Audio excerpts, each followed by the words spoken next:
ছোট রাজু ছিল ৭ বছরের একটি প্রাণবন্ত ছেলে।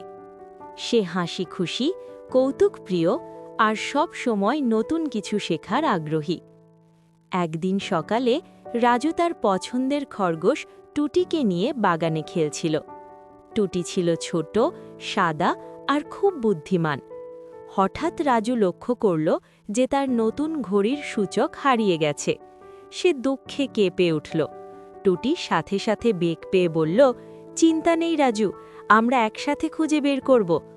রাজু আর টুটি ঘরে ঘরে খুঁজতে লাগল। তারা খুঁজল টেবিলের নিচে, আলমারির ভেতরে আর এমনকি খেলার বাক্সেও, কিন্তু ঘড়ি কোথাও দেখা গেল না। তখন টুটি হালকা লাফ দিয়ে বলল, চলো বাগানে যাই, হয়তো সেটা সেখানে পড়ে আছে।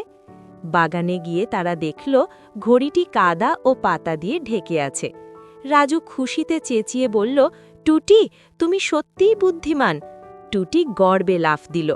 শেষে রাজু তার ঘড়ি ঠিকঠাক পেয়ে আনন্দে বলল, ধন্যবাদ টুটি, তুমি শুধু আমার বন্ধু নাও, আমার ছোট হিরো। রাজু আর টুটি হাত মিলিয়ে খুশিতে হেসে উঠল। শিক্ষা: বন্ধুত্ব আর একে অপরের সাহায্য সব সময় সুখ বয়ে আনে।